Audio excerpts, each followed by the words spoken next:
दो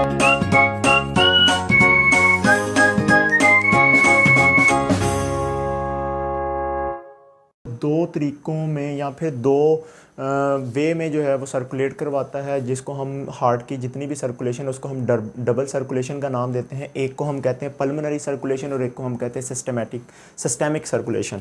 अब हमारे पास ये कैसे होता है, आपको पता है कि बॉडी से जो है वो डीऑक्सीजनेटेड ब्लड जिसके अंदर कार्बन डाइऑक्साइड की मिकदार बहुत ज़्यादा होगी, वो वेना कैवा के थ्रू, सुपीरियर और इन्फीरियर वेना कैवा के थ्रू किस में आएगा, राइट एट्रिया के अंदर, राइट एट्रिया के अंदर। और राइट एट्रिया के अंदर से फिर ट्राइकस्पिड वेल्व के थ्रू वो एंटर हो जाएगा किसके अंदर, राइट वेंट्रिकल के अंदर, राइट वेंट्रिकल के अंदर। तो अब आपने याद रखना है कि आपके पास ये जो राइट साइड होती है, चाहे वो एट्रियम और वेंट्रिकुलर है, इनके अंदर जो ब्लड होता है वो डीऑक्सीजनेटेड ब्लड होता है। मतलब उसके अंदर कार्बन डाइऑक्साइड की मिकदार जो है वो CO2 की मिकदार जो है वो ज़्यादा होती है बनिस्बत ऑक्सीजन के। और अब आपको पता है कि हमने बॉडी को तो ऑक्सीजनेटेड ब्लड ही देना है ना, तो बॉडी को ऑक्सीजनेटेड ब्लड देने के लिए पहले उसको ऑक्सीजनेटेड करना पड़ेगा। तो ट्राइकस्पिड वेल्व से राइट वेंट्रिकल में आता है, राइट वेंट्रिकल उसको पंप करता है किसमें, पल्मोनरी ट्रंक में। ट्रंक कहते हैं बड़ी नाली को, ये पल्मोनरी ट्रंक है। ये आगे जाके देख लें फरकेट हो रहा है, फरकेट का मतलब होता है दो हिस्सों में टूट रहा है। एक आपके पास पल्मोनरी आर्टरी बन रही है जो कि लेफ़्ट साइड पर जा रही है, तो इसको हम कहेंगे लेफ़्ट पल्मोनरी आर्टरी, जो कि लेफ़्ट लंग्स की तरफ जाएगी, लंग की तरफ। और एक राइट पल्मोनरी आर्टरी बन रही है जो कि राइट पल्मोनरी जो है वो राइट लंग की तरफ जाएगी। लंग हमारे पास जो है वो पल्मोनरी वर्ड जो है वो लंग को इंडिकेट करता है। राइट पल्मोनरी आर्टरी और left pulmonary artery. Why it is called artery, क्योंकि ये ब्लड को लेके जा रही है। अब यहाँ पर बड़ी ही इंपॉर्टेंट बात है, वो मैं इसके आगे जो है वो एक पॉइंट के साथ डिस्कस करता हूँ। आगे लेफ़्ट पल्मोनरी आर्टरी और राइट पल्मोनरी आर्टरी ब्लड लेके किस तक जाती हैं, डीऑक्सीजनेटेड ब्लड लेके जाती हैं वो लंग्स तक। और लंग्स क्या करते हैं, उनमें से कार्बन डाइऑक्साइड को निकाल कर जो है वो उसमें ऑक्सीजन को भर देते हैं पार्शियल प्रेशर के थ्रू। और लंग्स से फिर निकलती है पल्मोनरी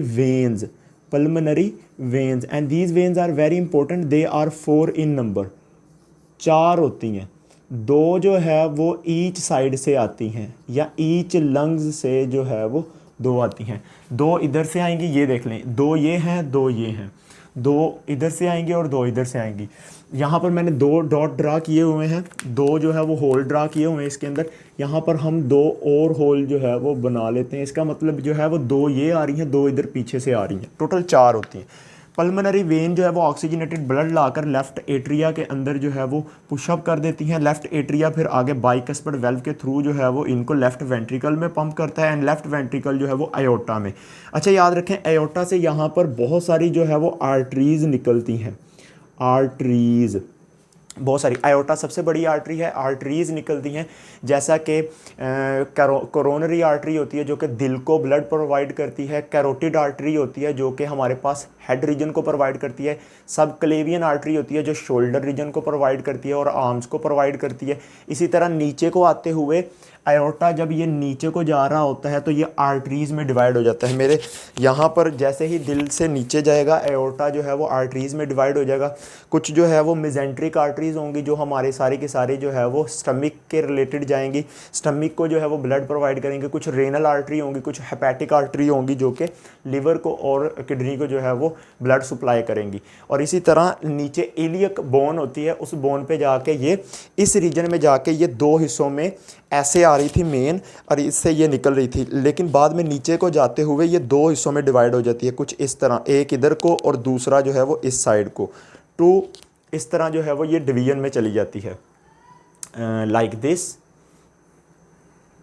ये एक थी और एक से अब ये 2 बन जाती हैं, और इलियम बोन के पास जाके बनती है, इस वजह से उनको इलियक आर्टरी कहते हैं। एक लेफ़्ट साइड पे चली जाएगी, एक राइट साइड पे जाएगी, और वो जाके फिर फीमर आर्टरी और इसी तरह जो है वो आपके पास शैटिका आर्टरी में कन्वर्ट हो जाएंगी जो कि ब्लड प्रोवाइड करेंगी। और जो नाम मैंने आर्टरी के लिए हैं वही नेम वेन्स के होते हैं जो ब्लड को वापस ला रहे होते हैं, और वो बॉडी से ब्लड को वापस लेके आती हैं जिसमें कार्बन डाइऑक्साइड ज़्यादा होती है। ये वाले ब्लड के अंदर क्या ज़्यादा थी, ऑक्सीजन ज़्यादा थी, इसमें कार्बन डाइऑक्साइड ज़्यादा, ये दोबारा वेना कावा को दिया जाएगा। अब यहाँ पर नोट करने वाली बात यह है कि आपके पास ये जो मैंने यहाँ पर लफ्ज़ लिखा था पल्मनरी आर्टरी। आपने एक चीज़ यहाँ पर बहुत ही इंपॉर्टेंट याद रखनी है कि जो आपके पास आर्टरी होती है उसमें हमेशा ऑक्सीजनेटेड ब्लड होता है, लेकिन पल्मनरी आर्टरीज ऐसी आर्टरीज हैं जिनमें डीऑक्सीजनेटेड ब्लड होता है, और इसी तरह वेन में हमेशा जो है वो डीऑक्सीजनेटेड ब्लड होता है, लेकिन पल्मनरी वेन ऐसी वेन है जो कि ऑक्सीजनेटेड ब्लड ला रही होती है। ये आपके पास देख लें, these are the pulmonary veins, ये इधर से आ रही हैं, ये इधर से आ रही हैं, दोनों लंग्स से आ रही हैं। मैंने रेड इन कलर में इसलिए ड्रा की हैं, ये ऑक्सीजनेटेड ब्लड ला रही है। ये आर्टरी है, ये डीऑक्सीजनेटेड ब्लड को लेके जा रही है, लेकिन आर्टरी हमेशा ऑक्सीजनेटेड को लेके जाती है। जैसे एयोर्टा को देख लें आप, तो आपने ये याद रखना है। यहाँ पर थी इसकी सर्कुलेशन की बात। अब देखें, अब इसकी सर्कुलेशन दो हिस्सों में डिवाइडेड है। एक तो आपके पास ब्लड से जैसे ही डीऑक्सीजनेटेड ब्लड आता है, ब्लड से डीऑक्सीजनेटेड ब्लड आ रहा है जिसके अंदर कार्बन डाइऑक्साइड की मिकदार ज़्यादा है, तो वो पहले किस में जाता है? वो फर्स्टली जाएगा किसके अंदर? वो फर्स्ट जाएगा किसके अंदर? यहाँ पर इस एट्रिया के अंदर, the atria name as right atrium. ठीक है, राइट एट्रियम में जाएगा। राइट एट्रियम के अंदर यहाँ पर वेल्व लगा हुआ है, वेल्व में से गुजरने के बाद वो चला जाएगा किसके अंदर? इस राइट वेंट्रिकल के अंदर। किसके अंदर जाएगा? राइट वेंट्रिकल के अंदर चला जाएगा। राइट वेंट्रिकल के अंदर जैसे ही जाएगा तो राइट वेंट्रिकल से उस ब्लड को पंप कर दिया जाएगा टूवर्ड लंग्स। लंग्स की तरफ उसको भेज दिया जाएगा, यहाँ से इस तरफ लंग्स की तरफ जाएगा। लंग्स में जाएगा, वहाँ पर जाकर क्या होगा? वहाँ पर आपके पास कार्बन डाइऑक्साइड लंग को दे दी जाएगी और ब्लड लंग से ऑक्सीजन को लेकर वापस जो है वो ऑक्सीजनेटेड होकर आएगा। और ब्लड लेकर किधर आएगा? यहाँ पर ब्लड लेकर आएगा वो लेफ़्ट एट्रियम के अंदर। लेफ़्ट एट्रियम के अंदर जो है वो ब्लड को लेके आएगा। लेफ़्ट एट्रियम जो है वो बाईकस्पिड वेल्व के थ्रू जो है वो इसको किधर पंप कर देगा? लेफ़्ट वेंट्रिकल के अंदर। और लेफ़्ट वेंट्रिकल के अंदर जैसे ही ब्लड को पंप किया जाएगा तो लेफ़्ट वेंट्रिकल से ब्लड पंप करके जो कि ऑक्सीजनेटेड है बाय द हेल्प ऑफ एयोर्टा, वो चला जाएगा टूवर्ड द बॉडी, और बॉडी के अंदर जाकर वो एयोर्टा जो है वो डिफरेंट जो है वो ऑर्गन्स को जो है वो ब्लड प्रोवाइड करेगी और इन्हीं से वापस जो है वो ऑक्सीजन लेके। अब यहाँ पर देखें तो दो सर्कुलेशन बन रही हैं, एक बॉडी से आना, बॉडी की तरफ जाना, और एक लंग्स की तरफ जाना और लंग्स से आना। जो लंग्स की तरफ ब्लड पंप किया जाता है और लंग्स से याद रखिएगा, राइट वेंट्रिकल से डीऑक्सीजनेटेड ब्लड का लंग्स की तरफ जाना और लंग्स से ऑक्सीजनेटेड ब्लड का राइट एट्रियम में आना, लेफ्ट एट्रियम के अंदर आना। राइट वेंट्रिकल से पंप किया जाना और लेफ्ट एट्रियम में आना। This is called pulmonary circulation. ठीक है, और अब देखें, लेफ्ट वेंट्रिकल से ब्लड का पंप होकर बॉडी में जाना और बॉडी से वापस जो है वो राइट एट्रियम में आना, that is called systemic circulation. तो ये दो तरह की सर्कुलेशन होती हैं यहाँ पर। ठीक है, तो इसमें हार्ट की इन्वॉल्वमेंट होती है। आप देख लें, ये वाला लेफ्ट पंप है, राइट पंप है, ये लेफ्ट पंप है, दो पंप नहीं बन गए, एक ऑक्सीजनेटेड डीऑक्सीजनेटेड पंप कर रहा है, एक ऑक्सीजनेटेड पंप कर रहा है, इसलिए मैंने इसको कहा था it is a double circulation. एक आपके पास पल्मनरी है और एक आपके पास सिस्टमिक सर्कुलेशन है। ये आपके पास था हार्ट के रिलेटेड सर्कुलेशन का। नेक्स्ट हम इसका जो है वो डिस्कस करते हैं सर्कुलेशन के बाद जो है वो कार्डियक साइकिल को। होप कि आपको यहाँ तक जो है वो क्लियर हो गया होगा। आगे हम कार्डियक साइकिल की डिस्कशन करते हैं।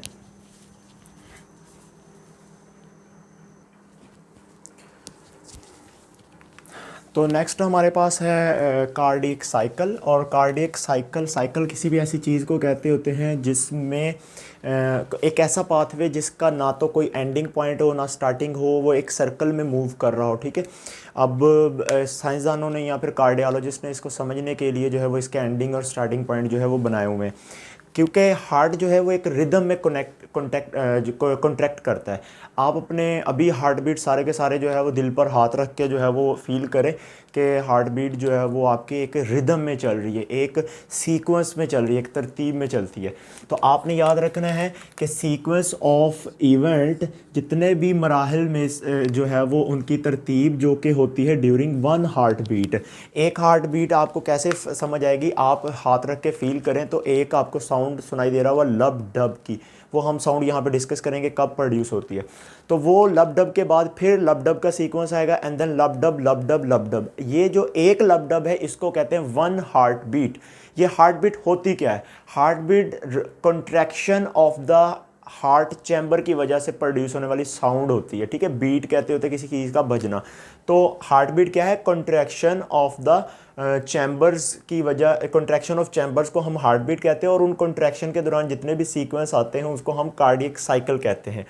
एक कार्डियक साइकिल जो है वो 0.8 सेकंड के अंदर जो है वो कंप्लीट होता है, ठीक है। इसको भी हम डिस्कस करेंगे कैसे होता है।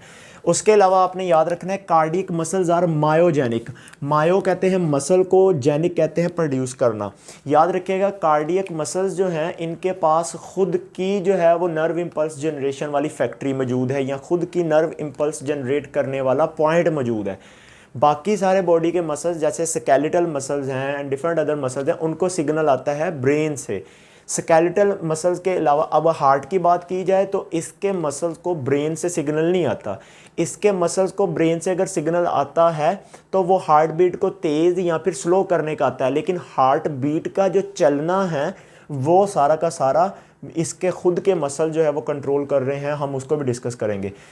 इसके सारे के सारे मसल जो है वो एक साइनिसीटियम की तरह एक्ट करते हैं, या साइनिसाइटियम कहते होते हैं। इसका मतलब एक जाल की तरह कि अगर एक सेल के अंदर जो है वो सिग्नल आ गया है कॉन्ट्रैक्शन का, तो वो आगे से आगे जनरेट कर देता है, तो पूरा के पूरे मसल जो है वो कॉन्ट्रैक्ट करते हैं। अब एक कार्डियक साइकिल के अंदर सिस्टली होता है और एक डायसिस्टली होता है। अच्छा, कुछ लोग इसको सिस्टोल पढ़ते हैं और डायसिस्टोल। सिस्टली, वन सिस्टली होता है, सेकंड वन डायसिस्टली होता है। सिस्टली का मतलब होता है ऐसा दिल के अंदर फेज़ जिसमें उसके चैम्बर जो है वो कॉन्ट्रैक्ट करते हैं, ठीक है। ऐसा टाइम या ऐसा फेज़ कार्डियक साइकिल का जिसमें जो है, ऐसा इवेंट कार्डियक साइकिल का जिसमें जो है वो हार्ट के चैम्बर चाहे एट्रिया हो चाहे वेंट्रिकल हो कॉन्ट्रैक्ट करते हैं। डायसिस्टली वो होता है जिसमें वो रिलैक्स कर रहे होते हैं। तो अब हमारे पास 4 चैम्बर हैं, तो हमारे पास जो इवेंट आएंगे वो भी 4 आएंगे, atrial systole and atrial diastole, ventricular systole and ventricular diastole. तो हम यहाँ पे इनको वन बाय वन डिस्कस करते हैं कब कौन सी होगी, ठीक है। तो आपने इसको गौर से सुनना है ये कैसे प्रोड्यूस होती है।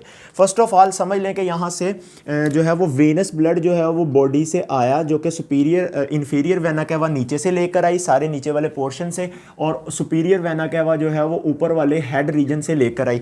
हेड रीजन कौन कौन से पार्ट से लेकर आई, शोल्डर से, आपके पास नेक रीजन से, उसके अलावा ये पूरे के पूरे फेशियल रीजन से जो है वो डीऑक्सीजनेटेड ब्लड को लाकर जो है वो किसके अंदर पंप कर देती है, वो ला के पंप करती है राइट एट्रियम के अंदर। राइट एट्रियम के अंदर जो है वो ब्लड को पंप कर दिया जाता है। अब राइट एट्रियम के अंदर जब प्रेशर जो है, राइट एट्रियम के अंदर जब प्रेशर, अच्छा ये आपके पास जो है वो ऐसे क्लोज्ड फॉर्म में होंगे कुछ इस तरह, लाइक दिस। राइट एट्रियम के अंदर जो है वो आपके पास जैसे ही ऊपर से जो है वो ब्लड आता है और उसका प्रेशर, याद रखिएगा वाल्व जो हैं, ये जो वाल्व जो हैं इनकी ओपनिंग और क्लोजिंग प्रेशर के ऊपर डिपेंड करती है, ठीक है। जैसे दरवाजे के दोनों पलड़े हैं, बाहर से जो है वो हम धक्का देंगे तो धक्का देने से क्या होगा, वो ओपन होंगे। इसी तरह वो हम प्रेशर फोर्स लगा रहे होते हैं। तो याद रखिए कि जैसे ही ब्लड आता है राइट एट्रियम के अंदर, तो जब राइट एट्रियम के अंदर प्रेशर राइट वेंट्रिकुलर से ज़्यादा हो जाता है तो ये वाले वेल्व जो हैं ये क्या हो जाते हैं, ये हो जाते हैं ओपन हो जाते हैं यहाँ से, ठीक है। और जैसे ही ओपन हो जाते हैं तो ये जो डीऑक्सीजनेटेड ब्लड है ये इन वेल्व से मूव करता हुआ नीचे चला जाता है। कहाँ पर चला जाता है, ये नीचे चला जाता है राइट वेंट्रिकल के अंदर, ठीक है। अब इस वेंट्रिकल के अंदर ब्लड आता जा रहा है नीचे से, जो है वो ये ओपन है और नीचे आता जा रहा है। अब याद रखिएगा, जैसे ब्लड इसके अंदर फिलअप होगा तो ये कॉन्ट्रैक्ट करते हैं, खुद ब खुद जो है वो ब्लड नहीं आ जाता।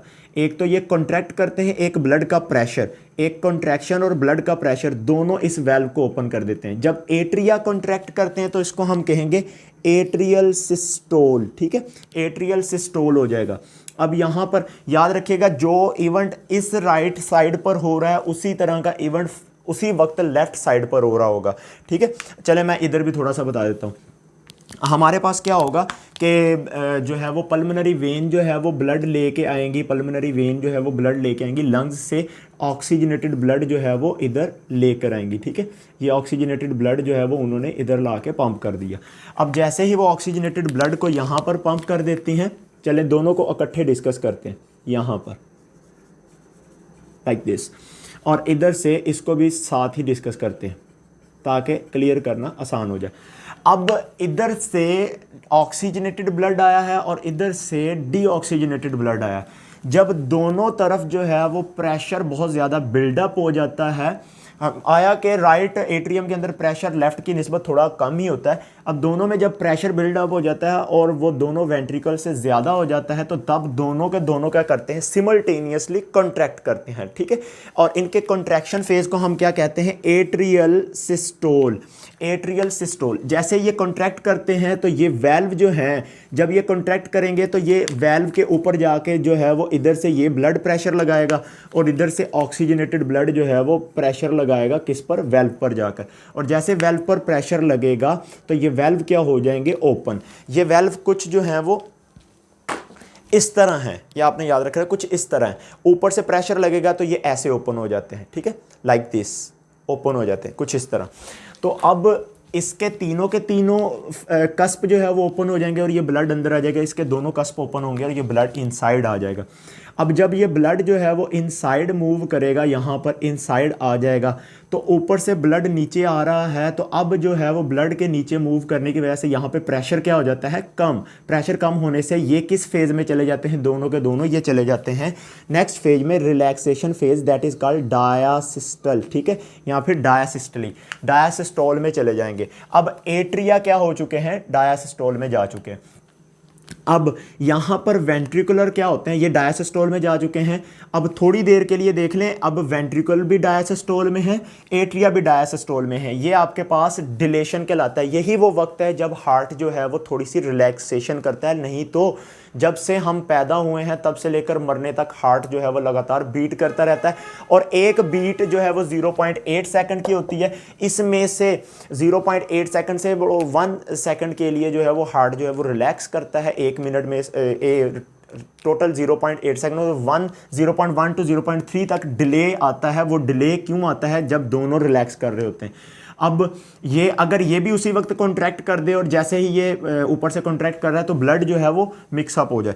अब होता क्या है, यहाँ पर जैसे वेंट्रिकल में इधर और इधर वाली साइड पर जो है वो ब्लड जो है वो पूरा का पूरा जो है वो पंप कर दिया जाता है। तो जब इसका प्रेशर राइज अप होता है, इधर से इस वेंट्रिकल का और इधर से राइट वेंट्रिकल का प्रेशर जो है वो जैसे ही राइज होता है, तो वेंट्रिकल का प्रेशर राइज होने से ये क्या करते हैं, जैसे वेंट्रिकल का प्रेशर राइज होता है तो ये कॉन्ट्रैक्ट करते हैं। इस फेज को हम क्या कहते हैं, वेंट्रिकुलर सिस्टोल, ठीक है, वेंट्रिकुलर सिस्टोल। अब जब ये कॉन्ट्रैक्ट करेगा राइट वेंट्रिकल और लेफ्ट वेंट्रिकल, तो ये जैसे कॉन्ट्रैक्ट करेगा तो हो सकता है कि ब्लड जो है वो वापस चला जाए, यस वापस जा सकता है। तो अल्लाह ताला ने वहाँ पर इनकी जो वेल्व की डायरेक्शन है ना वो इस तरह लगाई है। एट्रियो वेंट्रिकुलर वेल्व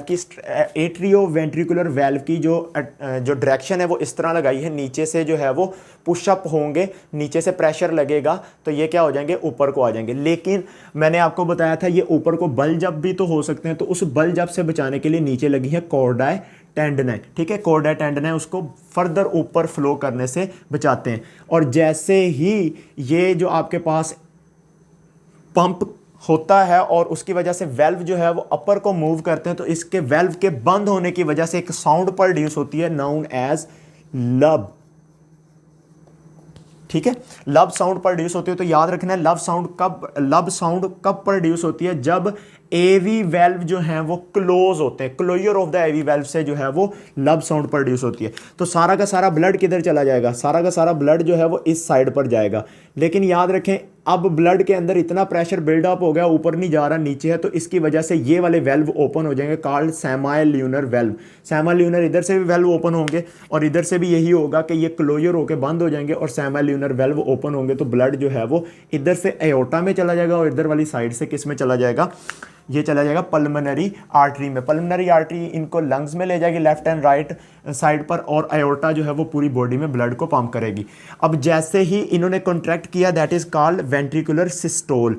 और जब वेंट्रिकुलर सिस्टोल हो रहा होता है तो एट्रिया क्या कर रहे थे, एट्रिया कर रहे थे डायसिस्टोल। तो आपने याद रखना है वेंट्रिकुलर सिस्टोल और एट्रियल सिस्टोल ये एक ही वक्त में मौजूद होते हैं वहाँ पर, लेकिन बाद में जाकर वेंट्रिकुलर सिस्टोल के फ़ौरन बाद वेंट्रिकल ने क्या करना होता है, रिलैक्स करना होता है। अब वेंट्रिकुलर जब रिलैक्स कर रहे होते हैं तो ऊपर से एट्रिया की कौन सी हालत आ जाएगी, कॉन्ट्रैक्शन की। अब याद रखें ये दोनों के दोनों सिमल्टेनियसली कॉन्ट्रैक्ट नहीं करते, इनकी कॉन्ट्रैक्शन कुछ तरह, फर्स्ट एट्रिया कॉन्ट्रैक्ट करेगा लाइक दिस, ये रिलैक्स कर रहा था। अब जैसे ही नीचे ब्लड पंप हो गया सारा, ये रिलैक्सिंग पे चला जाएगा एंड देन ये वाली जो फेज जिसमें ये भी रिलैक्सिंग पे ये भी रिलैक्सिंग पे है, इनको कहते हैं जो है वो डिलेशन। ठीक है, ये डिलेशन पीरियड है। अब ये कॉन्ट्रैक्ट करता है लाइक दिस, वेल्व बंद हो जाते हैं और ब्लड जो है वो आगे चला जाता है। और इसी तरह दोबारा से अब ये जो आपके पास हुआ है ना, फर्स्ट ऑफ ऑल एक ये कॉन्ट्रैक्शन एंड देन ये कॉन्ट्रैक्शन, जब ये एट्रिया एक बार एट्रिया और वेंट्रिकुलर कॉन्ट्रैक्ट करते हैं, इस पूरे को हम कहते हैं कार्डियक साइकिल। इसमें लगते हैं 0.8 सेकंड, या आप ये कह सकते हैं एक एट्रियल कॉन्ट्रैक्शन से, ठीक है, दूसरी एट्रियल कॉन्ट्रैक्शन के दरमियान तक, मतलब एट्रिया एक बार कॉन्ट्रैक्ट कर गए हैं, अब दोबारा कॉन्ट्रैक्ट करने से पहले तक जितना टाइम है उसको या फिर उस पीरियड को हम कार्डियक साइकिल कहते हैं। लाइक दिस, इस तरह कॉन्ट्रैक्शन होती है, ये ओपन है लाइक दिस,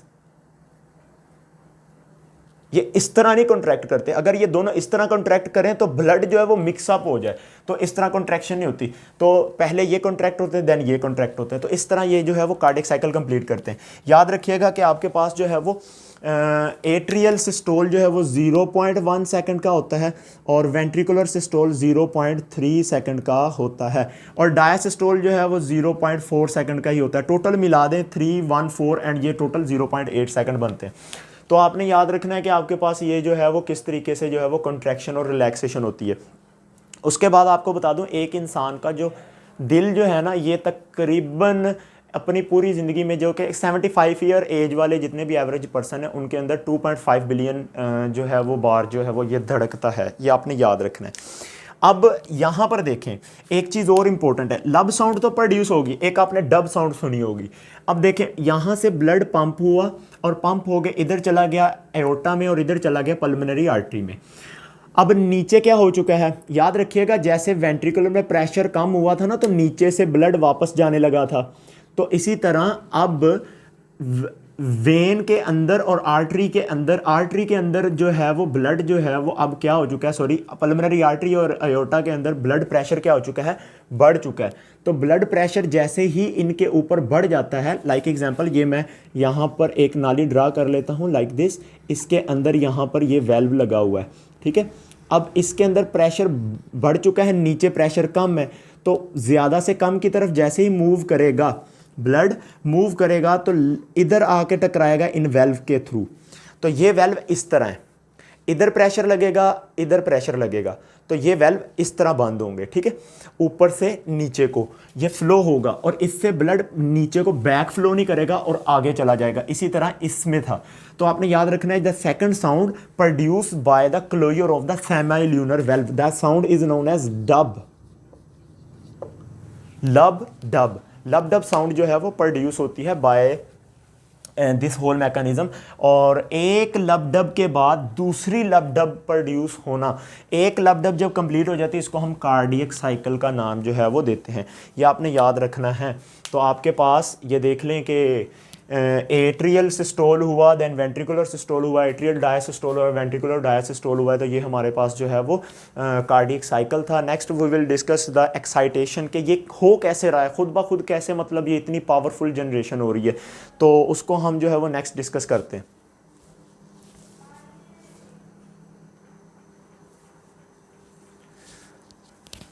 तो स्टूडेंट ये हमने जो है वो नेक्स्ट कंडक्शन सिस्टम को जो है वो डिस्कस करना है। इलेक्ट्रिकल कंडक्टेंस को देखना है कि जो कंट्रैक्शन और रिलैक्सेशन है ये ख़ुद ब खुद जनरेट होती है, तो इसमें मेजर पीछे रोल कौन अदा कर रहे हैं, तो उसको हम आज डिस्कस करेंगे।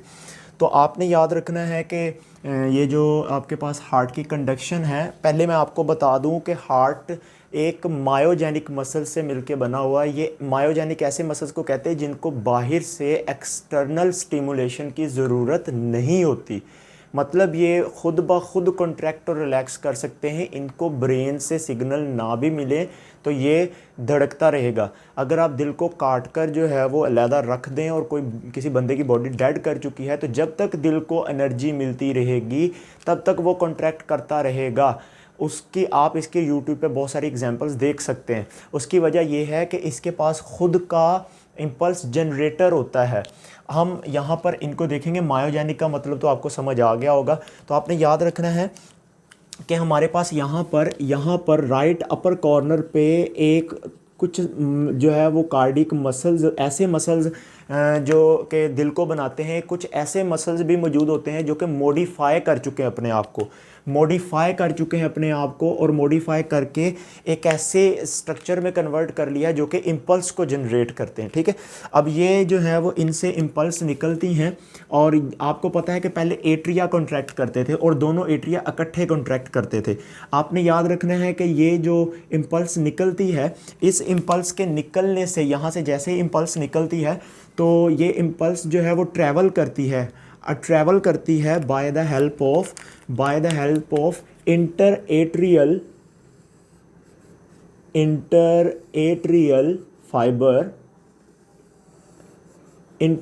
फाइबर के थ्रू ये नर्व इम्पल्स जो है वो इन सेल से आगे चली जाएगी। मैंने आपको बताया था एक सेल दूसरे सेल से कनेक्टेड है, क्योंकि ये साइनिसीटियम के तौर पे एक्ट करते हैं कि जाल की तरह, के एक साइड से काम स्टार्ट होगा तो दूसरी साइड पे चला जाएगा।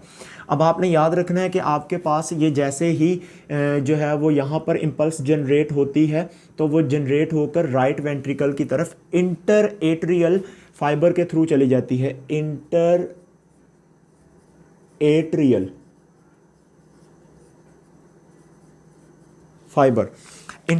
फाइबर के थ्रू वहाँ तक चली जाती है।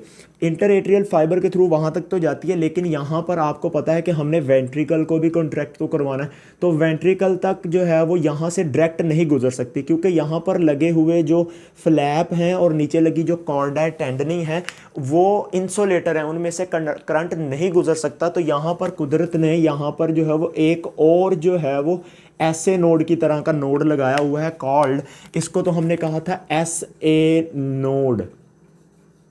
एस का मतलब है साइनो, ए का फॉर एट्रियल, साइनस जगह का नाम है, इसको साइनस नोड भी कहते हैं, साइनो एट्रियल नोड।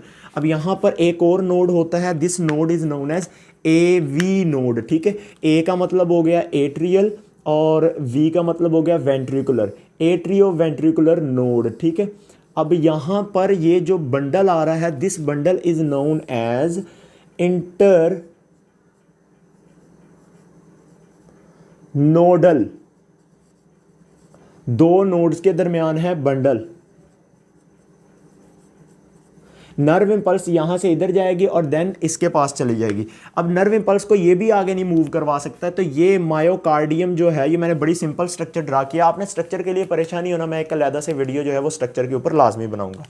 अब ये जो मायोकार्डियम मसल्स हैं, इन मसल्स में ये अपनी जो है वो नर्व इम्पल्स को एक बंडल के थ्रू जो है वो सेंड करता है यहाँ पर, and these bundle is known as, ये जो बंडल होता है, ये जो बंडल है इसको कहते हैं AV बंडल।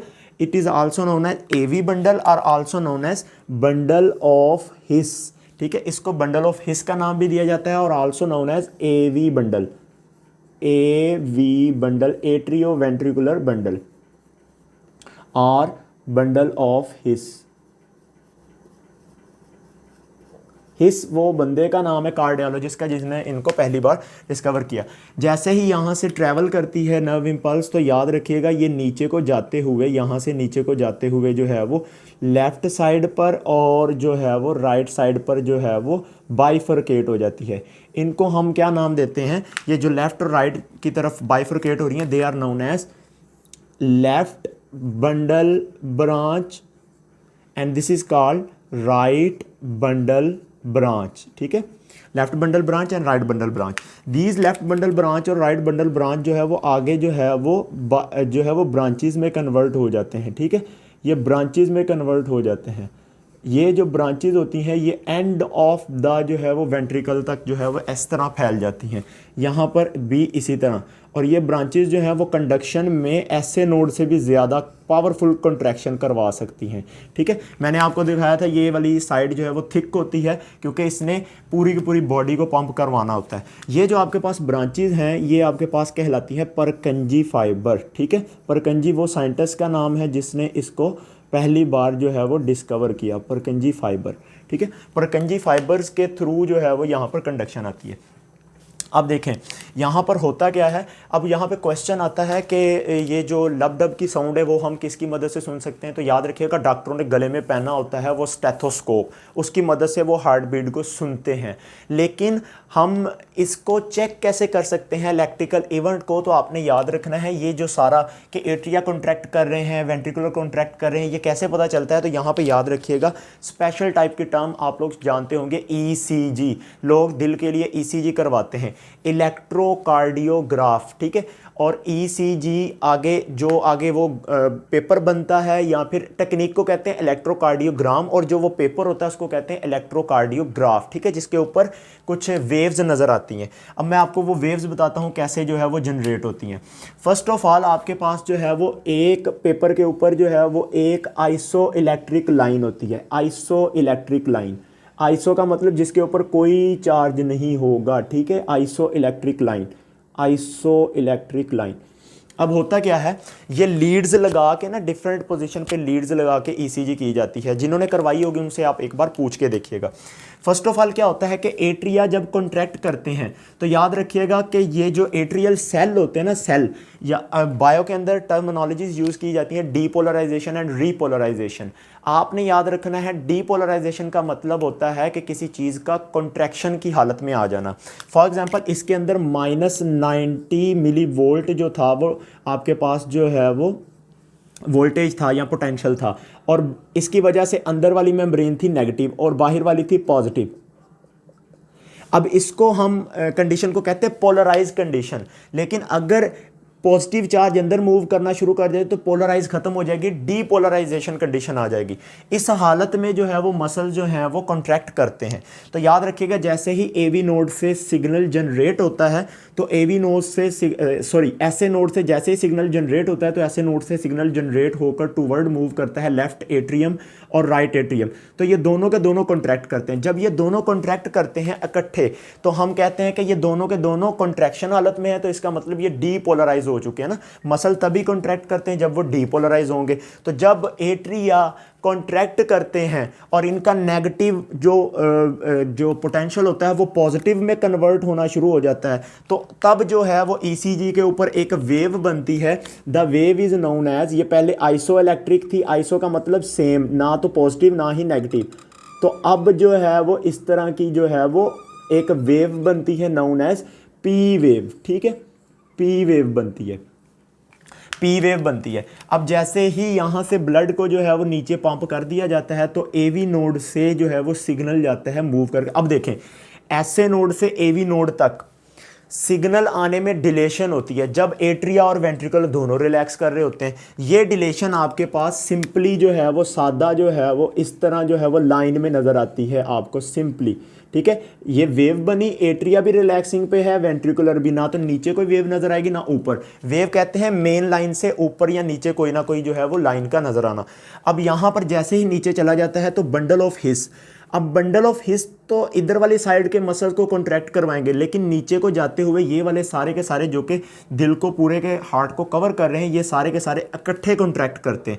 अब याद रखें हमने ये सेक्शन लिया है, ये सारे के सारे जो है वो इस तरह दिल को कवर किए होंगे, ठीक है, इस तरह जो है वो इन्होंने दिल को कवर किया होगा। तो ये जब सारे के अंदर जो है वो डीपोलराइजेशन कंडीशन आएगी तो आपके पास यहाँ पर एक वेव प्रोड्यूस होती है जिसको हम कहते हैं, यहाँ पर क्यू वेव प्रोड्यूस होती है, ठीक है, और क्यू वेव यहाँ पर ये क्यू वेव प्रोड्यूस होती है। जैसे क्यू वेव प्रोड्यूस होती है तो क्यू वेव के फ़ौरन बाद जैसे वेंट्रिकुलर कॉन्ट्रैक्ट करते हैं तो यहाँ पर एक जो है वो इस तरह की वेव जो है वो प्रोड्यूस होती है, and this is called R wave, ठीक है। और ये बड़ी पावरफुल कंट्रैक्शन होती है तो यहाँ पर नीचे चला जाता है जो है वो इलेक्ट्रिकल पोटेंशियल, ऊपर रहेगा तो पॉजिटिव है, नीचे चला जाएगा तो नेगेटिव है। अब आपने याद रखना है कि आपके पास ये जो ऊपर वेव बनी है, this wave is known as, आपके पास कहलाई जाती है क्यू आर एस कम्प्लेक्स, ठीक है। ये आपके पास होता है पी वेव, ये एट्रिया के कॉन्ट्रैक्शन से हुआ, एट्रियल सिस्टोल से। यहाँ पर ये वाला जो पोर्शन है इसको कहते हैं पी क्यू सेगमेंट। यहाँ पर आपके पास रिलैक्सेशन होती है, रिलैक्सेशन किसकी रिलैक्सेशन हो रही है, एट्रिया, दोनों एट्रिया रिलैक्सिंग हालत में, मतलब एट्रिया डायासिस्टोल में चले गए। अब नेक्स्ट कॉन्ट्रैक्शन होती है किसकी, वेंट्रिकुलर की। वेंट्रिकुलर जैसे ही कॉन्ट्रैक्ट करते हैं तो कॉन्ट्रैक्ट करके आपने याद रखना है, वेंट्रिकुलर के कॉन्ट्रैक्ट करने से आपके पास क्या होता है कि, अच्छा चले मैं इसको इरेज कर देता हूँ साथ साथ ताकि आपको जो है वो आसानी से समझ आ सके, लाइक दिस, ठीक है। तो वेंट्रिकुलर के कॉन्ट्रैक्ट करने से क्यू आर एस कम्प्लेक्स बनता है, मतलब वेंट्रिकुलर जब डीपोलराइज फॉर्म में होंगे, इनके सारे के सारे सेल्स कॉन्ट्रैक्ट करेंगे तो आपके पास ये वेव बनेगी। और जैसे ये रिलैक्स में जाएंगे एंड देन जैसे ही ये रिलैक्सिंग में जाएंगे तो पहले तो रिलैक्स में जाने से पहले एक आइसो इलेक्ट्रिक लाइन जो है वो क्रिएट होगी, आइसो इलेक्ट्रिक लाइन क्रिएट होगी इनकी, ठीक है। ये आइसो इलेक्ट्रिक लाइन है और जैसे ही ये आपके पास जो है वो रिलैक्सिंग की तरफ जा रहे होंगे तो यहाँ पे एट्रिया के रिलैक्स होने से पॉजिटिव की तरफ जो है वो दोबारा जो है वो क्रिएट होता है जो आपके पास पोटेंशियल होता है, this is called T wave. P जो है वो एट्रिया के कॉन्ट्रैक्शन की जो है वो atrial systole, Q R S जो है वो वेंट्रिकुलर सिस्टोल है, और आपने याद रखना है जो आपके पास टी वेव है ये आपके पास वेंट्रिकुलर डायासिस्टोल है। तो P Q R S complex होता है वेंट्रिकुलर को। तो आप इससे जान सकते हैं अगर ये वेव नहीं ठीक बन रही, ये नहीं बन रहा या ये नहीं बन रही, तो इससे डॉक्टर डायग्नोस कर लेते हैं कि किस पेशेंट को कौन सी प्रॉब्लम है, उसका कौन सा पोर्शन जो है वो प्रॉब्लम में है। तो ये था आपके पास जो है ये कॉन्ट्रैक्शन होती है। अभी इसकी इतनी ही डिटेल बता सकता हूँ, इससे ज़्यादा डिटेल में हम जाएंगे नहीं कि एक्शन पोटेंशियल कैसे जनरेट होता है। उसके अलावा आपने याद रखना है कि अगर यहाँ पर आपके मुताबिक अगर मैं यहाँ पर होल कर दूँ, यहाँ पर सुराख कर दूँ, तो लेफ्ट वेंट्रिकल में कौन सा ब्लड आ रहा था, लेफ्ट वेंट्रिकल में ऑब्वियसली जो है वो आपके पास कौन सा आ रहा था, लेफ्ट वेंट्रिकल में आ रहा था आपके पास ऑक्सीजनेटेड, और राइट वेंट्रिकल में डीऑक्सीजनेटेड, क्योंकि सुपीरियर और इन्फीरियर वेना कैवा आ रही थी। तो ये दोनों ब्लड मिक्सअप नहीं हो जाएंगे, यस जब ये मिक्सअप हो जाएंगे तो क्या ऑक्सीजनेटेड ब्लड प्रॉपर तरीके से बॉडी को मिल पाएगा, नो। इस कंडीशन को कहते हैं साइनोसिस। ये ज़्यादातर ब्लू बेबीज़ बच्चों के अंदर होती है, ये आपकी बुक के अंदर डिजीज़ डिस्कस की है। जब एक छोटे बेबी का हार्ट डेवलप हो रहा होता है ना, तो एट्रिया के दरमियान जो सेप्टम होती है ना वो प्रॉपर डेवलप नहीं हो पाती, जिसके दरमियान होल रह जाता है, तो ब्लड मिक्सअप होता रहता है जिसकी वजह से वो प्रॉपर ऑक्सीजनेशन नहीं हो पाती। और कुछ लोगों का जो है वो आपकी बुक में लिखा है आर्टिफिशियल पेस मेकर। आपने याद रखना है ऐसे नोड का एक दूसरा नाम है, ऐसे node is also known as pacemaker. मैंने आपको यह भी बताया था कि हार्ट जो है वो खुद ब खुद कॉन्ट्रैक्ट करता है। हाँ जी, इसकी स्पीड और स्लो और हाई और स्लो करने का जो जिम्मा है वो तो ब्रेन का ही है, लेकिन ये खुद ब खुद जो कॉन्ट्रैक्ट कर रहा है वो किसकी बदौलत है, एस ए नोड से, क्योंकि नर्व इंपल्स किससे जनरेट हो रही हैं, एस ए नोड से। तो एस ए नोड क्या करता है, नर्व इंपल्स को जनरेट करवाता है, मतलब काम को बढ़ाता है, हार्ट बीट को जनरेट करवाता है, therefore it is called pacemaker. अगर ये पेस मेकर खराब हो जाए, ये रफ्तार बनाने वाला खराब हो जाए, तो क्या ये सारा सिस्टम चलेगा, नो। तो यहाँ पर जिन लोगों का पेस मेकर खराब हो जाता है उनको आर्टिफिशियल तौर पे एक बैटरी अंदर लगाई जाती है। वो बैटरी इतनी बड़ी नहीं होती, वो छोटी सी एक डिवाइस की टाइप होती है जो कि इम्पल्स जनरेट करती है, ठीक है, इम्पल्स जनरेट करती है और सारा सिस्टम चलाती है। लेकिन अगर ये ख़राब हो जाए AV नोड, तो यहाँ से बैटरी यहाँ से लगाए जाते हैं इलेक्ट्रोड, और इलेक्ट्रोड लगा के इधर लगा दिए जाते हैं। इलेक्ट्रोड कहते हैं पॉजिटिव और negative terminal of a battery. यहाँ पर बैटरी ना हो, जब ये अगर ऐसे नोड ठीक है और AV नोड ठीक नहीं है, तो ऐसे नोड से इलेक्ट्रोड लगा के जो है वो इधर लगा दिए जाते हैं ताकि ये पूरा प्रॉपर तरीके से कॉन्ट्रैक्ट कर सके। तो ये था आर्टिफिशियल पेसमेकर। बहुत सारे लोग जो हैं वो कहते हैं कि इसके दिल की जगह पे मशीन डाली हुई है, तो वो मशीन FA नोड होती है, पेसमेकर उसको कहते हैं। इसके अलावा आपके लिए जो है वो आपने याद रखना है कि हमारी जो है वो बॉडी के अंदर हार्ट एक ऐसा ऑर्गन है जो जिसमें कैंसर नहीं होता। इसकी रीज़न आप लोग खुद ढूंढें कि हार्ट का कैंसर बहुत कम होता है, क्यों ऐसा होता है, और दुआओं में याद रखिएगा। होप कि आपको ये सारा का सारा क्लियर हो गया होगा। अगर किसी को कोई भी कन्फ्यूजन हो तो मुझे टेक्स्ट करें, तो मैं उसमें जो है वो रिप्लाई करूँगा। Hope for the best. अल्लाह हाफिज़।